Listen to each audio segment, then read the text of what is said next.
مجھے آج ایک سچا واقعہ یاد آ رہا ہے کہ میرا ایک ملنے والا میرے پاس آتا تھا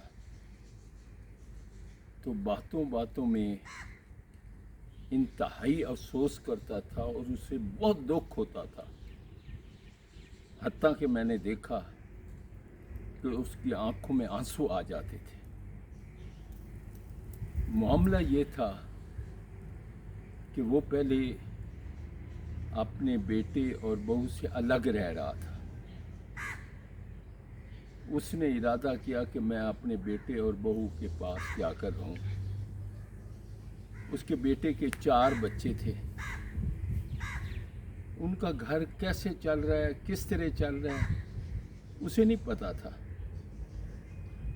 جب وہ رہنے کے لیے آیا تو اس نے محسوس کیا کہ میری بہو زیادہ سے زیادہ کوشش کرتی ہے کوئی چیز اپنے ماں باپ اور بھائیوں کو بھیجو۔ مجھے بڑا برا لگتا تھا،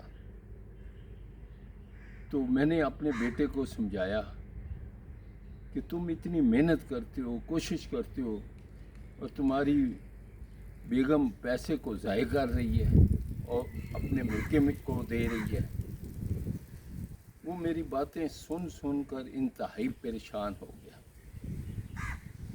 حالانکہ بہو بچوں کو بھی سنبھال رہی تھی اور وہ اپنے ماں باپ کی بڑی بیٹی تھی، وہ اپنے ماں باپ کے حالات کو جانتی تھی، تو اس کے مطابق وہ ان کو سپورٹ کرتی تھی۔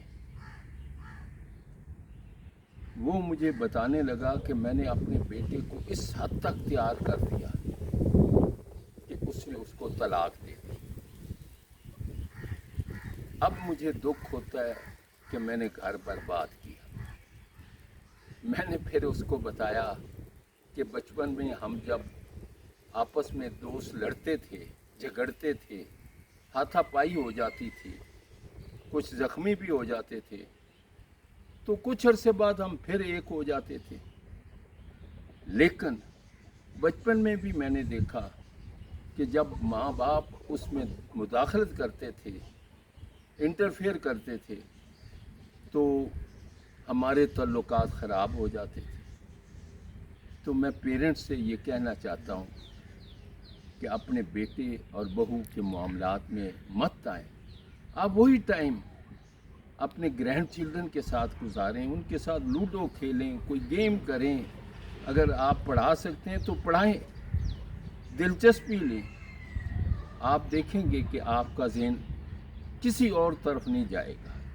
تھینک یو، خدا حافظ۔